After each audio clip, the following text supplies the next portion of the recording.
Well, I was just recording a video. I don't know, I thought it was about 10 minutes long. And I forgot to hit record. So I got to re record it. But I hope I make the same points I made before because it was a good video, you know. But it's about kindness and how we're so indoctrinated and brainwashed to be kind and evil. Anything non-kind is evil and regarded as evil and regarded as a mental illness and stuff like that. So unless you if you're not if you're a girl, you have to be like a nun, and if you're a man, you have to be like a priest. And life is just not that way. And certain people, they use kindness as their weapon against you, and it's like I said in the last non-video that I made, Oprah.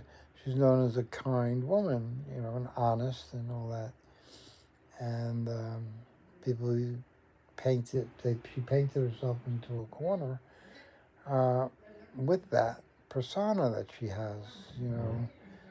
She can't be mean. She can never be violent, and um, she can't even be rude. And if she is any of those things, it's front page news. It's going to be on the front page. Oprah did this. And and Oprah's only one of them. There's many, many more. And a lot of your stars, a lot of even rappers or people that are known not to be nice, when they're not nice, it's in the newspaper because they want to make an example of you. They don't want anybody that's not nice to get away with it. Even when Trump is not nice, it's in the newspaper. He had this whole fiasco with the Pope, and the Pope really never even mentioned Trump's name, and didn't even mention the Iran war. Really, he he just said war in general was a bad thing, and that good people don't do war. And and Trump called him like the evil Pope. Like he doesn't know what he's talking about and stuff like that, and really attacked the Pope.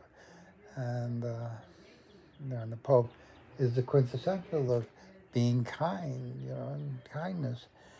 And the minute he stepped out of that, it became world news, and it's and like I say, it's not just him. Trump uses kindness. Kindness. He's the chief of narcissists in chief. So like if you're a Republican and he puts out some part of his agenda and you don't back it, you're not kind to him. You're getting primaried. You're not coming back. You're going to lose your job. He's Powell, the head of the Fed, won't up won't lower the interest rates according to what Trump wants, and Trump has put criminal charges on Powell. He's threatened to fire him. I mean, he's done all these outlandish things because Powell isn't being nice and isn't doing what Trump wants. So kindness can be used as a weapon. And we had this black man from Louisiana. Just killed 7 of his children. He killed 8 children. 7 of them were his, and he shot 2 other people. I believe they were 2 women. And he used kindness against them, and they paid the ultimate price for it. I'm sure that there was definitely reason to have an order of protection against this guy, or he did something that they could have called the cops for or something and put him on the radar, and they never did. And if they did, I'm not going to be surprised if the cops dropped the ball. They usually do. And I'm not saying nobody on this universe could have predicted that he was going to kill 8 children, all under 14. It's just nobody could predict that. Um, but there were lead ups, and I'm sure he used the kindness of the women, the mother or the mothers, uh, against them, and their desire for their kids to have a father. And he used all that and manipulated the whole situation, and the fact that he's ex-military, probably has a mental illness, and you know, um, a lot of your mental illness people, and I know a lot about that. They commit their crimes, they kill people, they do mass shootings or something, and people say, "Oh, he was acting a little erratic before it happened," but we said nothing because we didn't want to rock the boat. We didn't want to ruin his life, and then he go and destroys how many people alive. So you have that, and you can't blame them, because they don't want to be wrong, but they're not doctors, um, and they don't know if they're wrong. They don't know if they're right, but they could have been right, and in a lot of cases they were right, but they did nothing. I know of a mother and father that went to a priest and about their son, and he was acting erratic at home. He was being very strange at home, and the priest counseled the parents and said, "Well, I want every night before you go to bed, I want you to say some a couple of Hail Marys." Yeah. Well, they said the Hail Marys at night, but they never woke up because the son took care of them, and he was schizophrenic, and they shouldn't have went to a priest. They should have went to the police, and they didn't. And they were being kind. Their kindness again did it to them. They weren't trying to hurt their son. Um, they thought God was the answer, and God had got them into the problem, so God was going to get them out of the problem. And neither of those were true. And they paid the ultimate price. So, and like me, I'm very kind, but I'm kind to a point, and I can be mean. And I think you've seen, if you watch my videos, that I can be mean. Um, I I don't want a persona that he's very nice. I want a persona that he's very honest, and he'll tell you what the truth is, whether you like it or not. That's the persona I want, not the persona he'll always be nice. He'll always do the right thing. I'm not saying I do the wrong. When you're not nice, doesn't mean you're doing the wrong thing. Um, the person that hearing you might think it's the wrong thing because they're not in a position to hear it. If you tell someone you need to divorce your husband because of what he's doing, they might get very mad at you and lash out at you, but you see something they don't, and you're not wrong, and maybe you shouldn't have said what you said, maybe, or the way you said it, but you find down the road she is divorcing him. She finally came to the light and saw what you saw. But if it wasn't for you, and she's not going to forgive you, she's not going to come to you and say, "Oh, you saved my life," or "I wouldn't have done this without you." Don't expect any of those kinds of things. But you through the grapevine, you'll find out that she divorced him, or they're in separation, and you know, and you'll know why. I mean, just you'll know in your heart, you'll know why, and that's all you can live for. You don't want to live for the thank yous or the praise. It's not about praise. It's not validation.